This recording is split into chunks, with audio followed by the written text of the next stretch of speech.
Science with KidScoop Media, and we're so excited to talk about your book, How to Astronaut. And with that, I'm going to hand it over to Gabby to ask you the first question. Hello, and thank you so much for your time. What were the thoughts running through your mind right before your first launch, and were they the same each time after? So they were the same for all of my launches. And my main thought was, I hope I don't make a mistake. I didn't want to screw up because all my friends were watching and they would know that I made a mistake. So I was more worried about making a mistake and, getting a new nickname than I was the danger of what was about to happen. How was it learning Russian with Václav Mucha? And is English always the language every astronaut can speak, no matter what country on board the International Space Station? Sean, you're in the aft end of the US lab. I love it. Actually, you're in the Columbus module, I think, looking where you are in the space station. So learning Russian was tough. And I thought I knew languages because I spoke French before I became an astronaut. But Russian was very difficult. It was not what I expected. It took a few years to get used to it. And then I got over a hump and it was really fun. So once I got like the minimum amount, it really became fun. And I just loved speaking Russian as much as I could. Colonel Virts, thank you very much for your time. My name is Jefferson Henry Kraft III, and this is my question. In your book, you mentioned astronaut ice cream is not a real thing.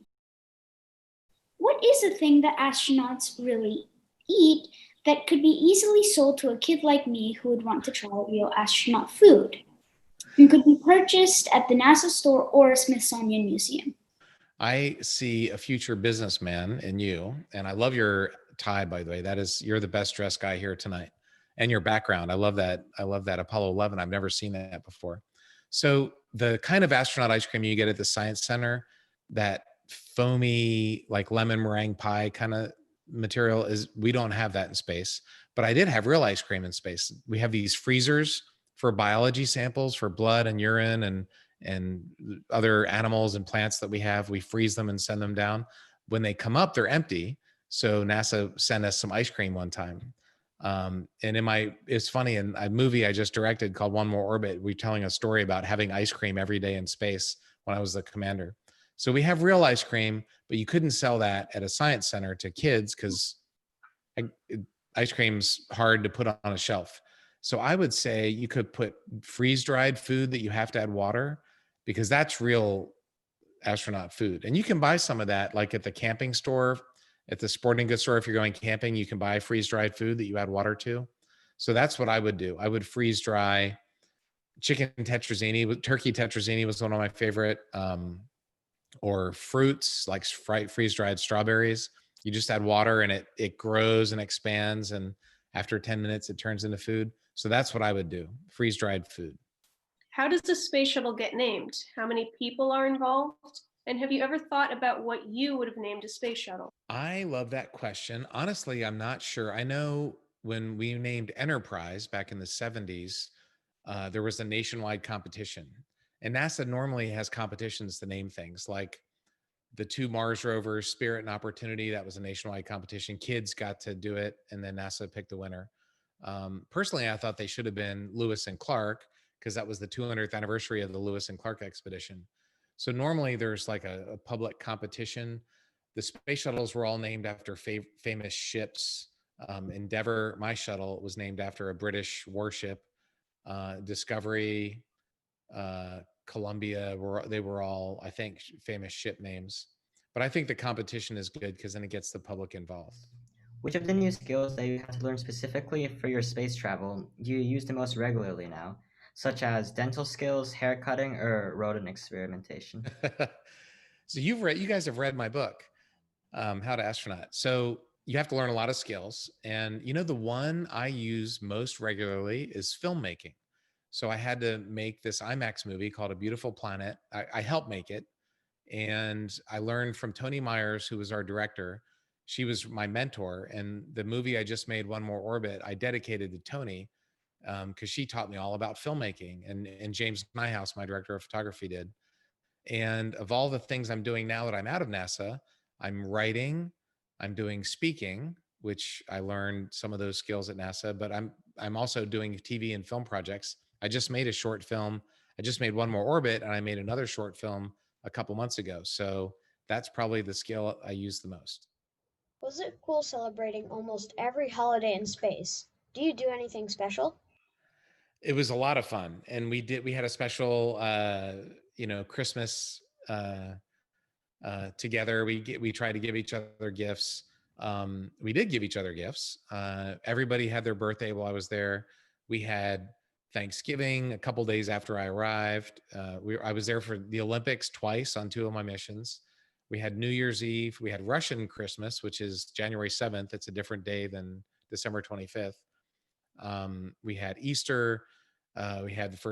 We had opening day, which is a big holiday for me, baseball opening day. So it was really cool doing these holidays, and it breaks the monotony up. You're living there, as you can see behind you, you're in this box of metal and plastic and computers and wires, and it's good to kind of get out and do different stuff. I am extremely interested in how did Miss Samantha Cristoforetti's haircut turn out? And have you done another haircut after that experience? Yes. So my crewmate Samantha is an Italian astronaut, and most women, a lot of women fly in space, they mostly just let their hair grow long. They put it in a ponytail. They worry about it when they get back to Earth. But Samantha has short hair, and she had to look good for Italy. So I had to learn how to cut her hair. It was very stressful. Of everything that I did in space, that was the most stressful thing I did.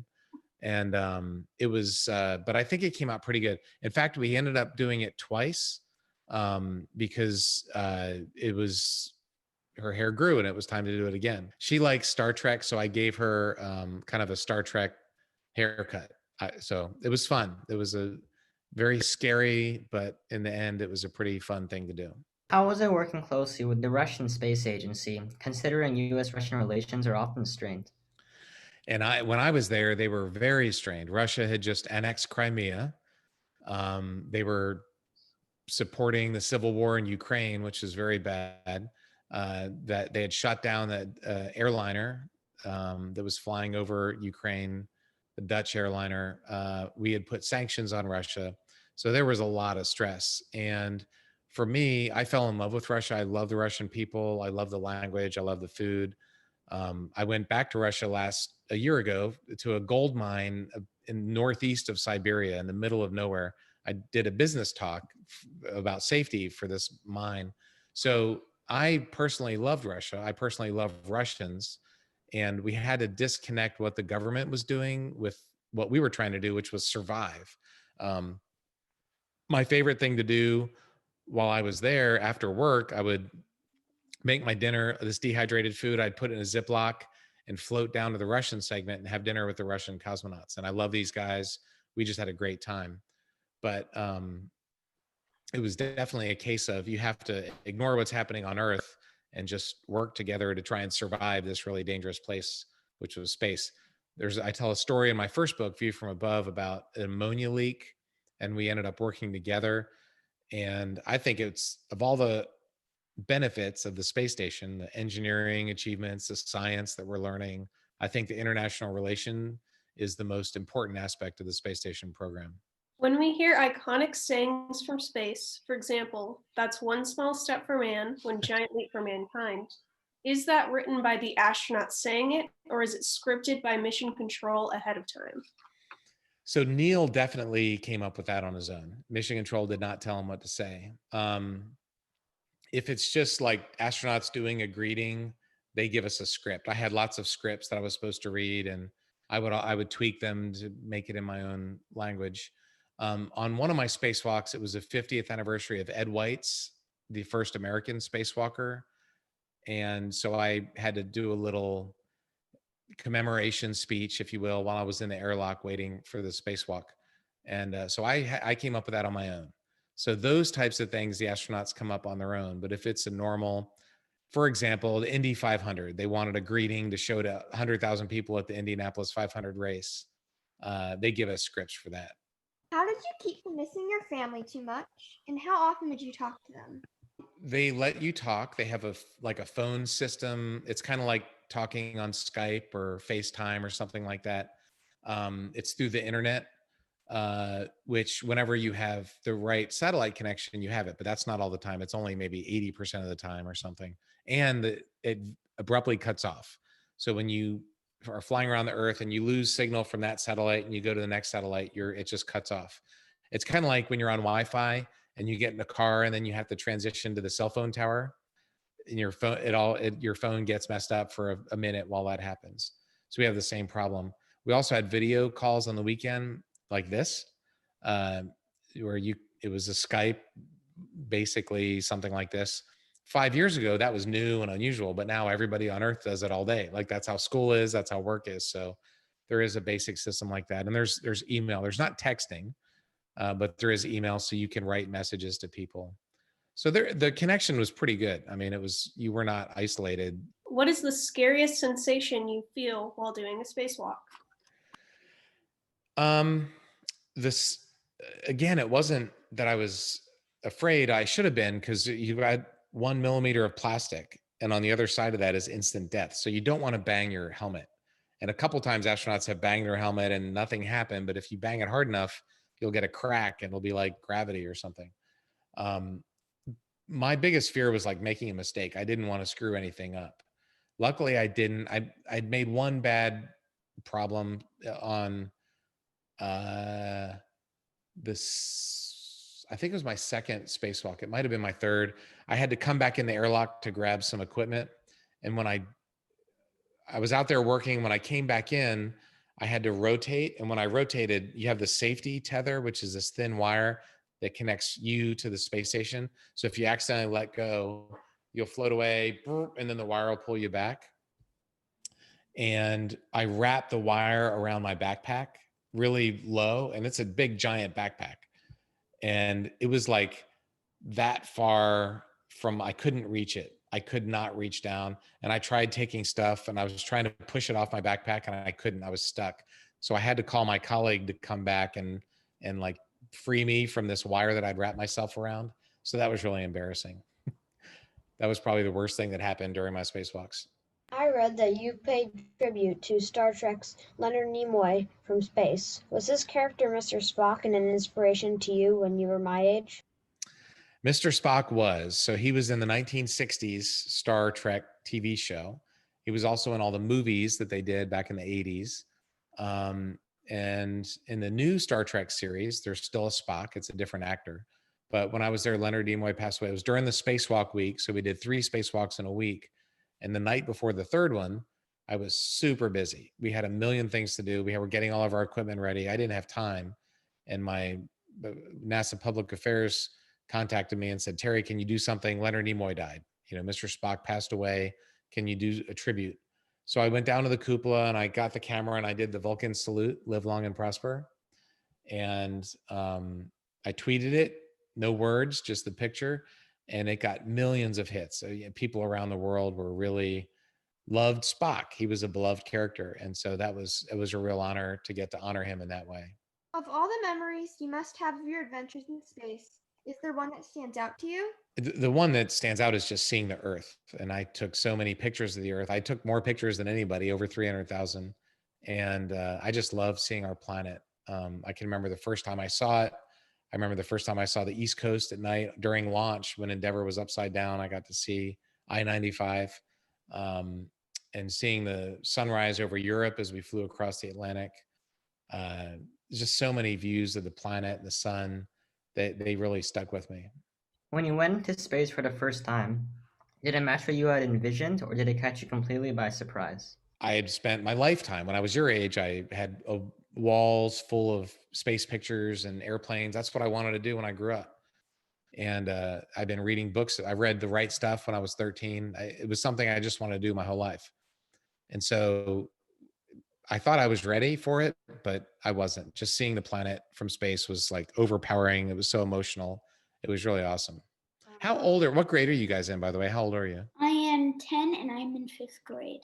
I'm 11 and I am in 6th grade. I'm 13 and I'm in 8th grade. I'm 11 and I'm 5th grade. I'm 17 and I'm in 12th grade. Oh, wow. Okay. Do you have plans next year, Renata, for where you're going? I'm definitely looking into a lot of STEM schools. That's awesome. Very cool. It's good to have. I told my kids, you want like the sure thing, and then you want some schools that that you're guaranteed to get into, and then you want some schools that you'll probably get into, but they're a reach. And then you want the Stanford and Caltech that it's super hard to get into, but if you do, that'll be awesome. So that was when I applied, that was my philosophy, and that's what my kids did. So good luck. Those are very cool. So you're in California. Are you guys all in California? Yeah, Los Angeles. Oh, okay. I wish I was there. I miss it. I was in LA every month last year for the film stuff. I do guest lecturing at USC at the film school, and I did that last night. So normally I'm in Los Angeles for that, but this year it's Zoom. Colonel Virts, our next section is a lightning round that will only require one-word answers. Here we go. Did you ever feel uncomfortably claustrophobic in a spacecraft? No. Does the temperature run cold or hot in the International Space Station? Cold. Do you have a favorite NASA acronym? Yes. Which country's astronauts had the best food? Europe. Are the tortillas in space corn or flour? Flour. Which one is your favorite? Reese's peanut butter cups or M&Ms? Reese's. What is your favorite space museum? Smithsonian.